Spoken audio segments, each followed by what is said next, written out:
ನಮಸ್ಕಾರ. ರಾಮನವಮಿ ಹಬ್ಬದ ಶುಭಾಶಯಗಳು. ಇವತ್ತು ನೀರು ಪಾನಕ, ಮಜ್ಜಿಗೆ ಮತ್ತು ಕೋಸಂಬರಿ ಮಾಡಿದ್ದೆ ಹಬ್ಬಕ್ಕೆ.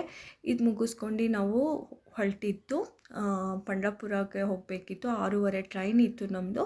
ಮನೆ ಹತ್ರ ಕ್ಯಾಬ್ ಬಂತು, ಮಕ್ಕಳು ಎಲ್ಲ ಹೊರಟ್ವಿ. ಬೆಂಗಳೂರಿಂದ ಹಾಸನಿಂದ ಇನ್ನೂ 170-180 ಜನ ಹಾಸನಿಂದ ಕೂಡ ಬರಬೇಕಿತ್ತು. ಇದು ಯಾವ ರೀತಿ ಅಂದರೆ, ನಮ್ಮ ದೇವಸ್ಥಾನದಿಂದ ಅಂದರೆ ಪಾಂಡುರಂಗ ದೇವಸ್ಥಾನದಿಂದ ಎಲ್ಲರೂ ಹೋಗಿದ್ವಿ. ಅಂದರೆ 170-180 ಜನ, 200 ಜನವರೆಗೂ ನಾವು ಹೋಗಿದ್ವಿ. ಅವರಿಗೆಲ್ಲ ಟ್ರೈನ್ ರಿಸರ್ವ್ ಮಾಡಿದ್ರು, ಬುಕ್ ಮಾಡಿಸಿದ್ರು. ಹಾಗಾಗಿ ಅರಸೀಕೆರೆಯಿಂದ ತುಂಬ ಜನ ಹತ್ಕೊಳ್ಳೋರು ಇದ್ದರು. ಅಲ್ಲಿವರೆಗೂ ನಮ್ಮ ಅಕ್ಕ ಏನು ಮಾಡಿದರು, ಬೇಳೆ ಒಬ್ಬಿಟ್ಟು ಮಾಡ್ಕೊಂಡು ಬಂದಿದ್ರು. ನಾವು ಟ್ರೈನಲ್ಲಿ ಕೂತ್ಕೊಂಡು ಬೇಳೆ ಒಬ್ಬಿಟ್ಟು ಮತ್ತು ಹಣ್ಣು, ಮಕ್ಕಳು ಚರ್ಮುರಿ ಅದೆಲ್ಲ ತಿನ್ಕೊಂಡು ಎಂಜಾಯ್ ಮಾಡ್ಕೊಂಡು ಹೋಗ್ತಾಯಿದ್ವಿ.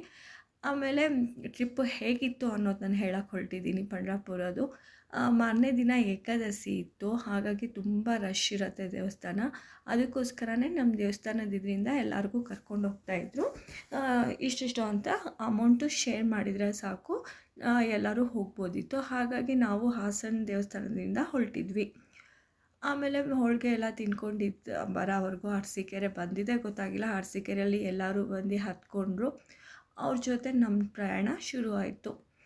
ಎಲ್ಲರೂ ನೀಟಾಗೆ ಅಂದರೆ ಅವ್ರು ನಮಗೆಲ್ಲ ಏನು ಮಾಡಿದರು ಅಂದರೆ, ದೇವಸ್ಥಾನದಿಂದನೇ 200 ಜನಕ್ಕೂ ಅಡುಗೆ ಪ್ಯಾಕ್ ಮಾಡ್ಕೊಂಡು ಬಂದಿದ್ದರು. ಹೇಗೆ ಅಂದರೆ, ಒಂದು ತಟ್ಟೆ, ಒಂದು ಗ್ಲಾಸು, ಒಂದು ನೀರಿನ ಬಾಟಲು, ಆಮೇಲೆ ಒಬ್ರೊಬ್ಬರಿಗೆ ಒಂದೊಂದು ಟೊಮಾಟೊ ಬಾತು, ಈ ಥರ ಪ್ಯಾಕ್ ಮಾಡಿಬಿಟ್ಟು ಅವ್ರವ್ರಿಗೆಲ್ಲರಿಗೂ ಒಂದೊಂದು ಬ್ಯಾಗ್ ಕೊಟ್ಬಿಟ್ರು. ಹಾಗಾಗಿ ಕರ್ಕೊಂಡು ಹೋಗಬೇಕಾದ್ರೂ ಅಷ್ಟೇ ನೀಟಾಗಿ ಕರ್ಕೊಂಡೋದ್ರು. ಪಾಪ ಕರ್ಕೊಂಡು ಬರಬೇಕಾದ್ರೂ ಹಾಗೆ ಕರ್ಕೊಂಡ್ಬಂದರು. ಏನೋ ಒಂಥರ ಚೆನ್ನಾಗಿತ್ತು ಹೋಗಿ ಟ್ರಿಪ್ಪು. ದೇವಸ್ಥಾನ ಫುಲ್ ರಶ್ ಇರೋದ್ರಿಂದ ನಾವು ಮುಖ ದರ್ಶನ ಮಾಡಬೇಕಾಗತ್ತೆ ಅಂತ ಅಂದ್ಕೊಂಡ್ವಿ. ಯಾಕಂದರೆ ಏಕಾದಶಿ ಇರೋದ್ರಿಂದ ತುಂಬ ರಶ್ ಇರುತ್ತೆ. ಹಾಗಾಗಿ ಮಕ್ಕಳು ಕೂಡ ಎಲ್ಲರೂ ಎಂಜಾಯ್ ಮಾಡ್ಕೊಂಡು ಆಟಾಡ್ಕೊಂಡು ಮಜಾ ಮಾಡ್ಕೊಂಡು ಹೊರಟ್ವಿ.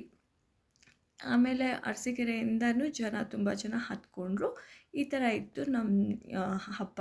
ಅಂದರೆ ರಾಮನವಮಿ ಹಬ್ಬ ಮುಗಿಸ್ಕೊಂಡು ಹೋಗ್ಬೇಕಾದ್ರೆ ಈ ಥರ ಇತ್ತು. ಅಂದರೆ ನಾವು ಮಾರನೇ ದಿನ 11:30 ಅನಿಸುತ್ತೆ ರೀಚ್ ಆದ್ರಿ ಪಂಢರಪುರಕ್ಕೆ. ಒಂದು ಆರೆಂಜ್ ಕಲರು ಹ್ಯಾಟು ಕೂಡ ಕೊಟ್ಟಿದ್ದರು, ಬಿಸಿಲಿಗೆ ಸಿಕ್ಕಾಪಟ್ಟೆ ಬಿಸಿಲಿರುತ್ತೆ ಅಂತ ಹೇಳಿಬಿಟ್ಟು.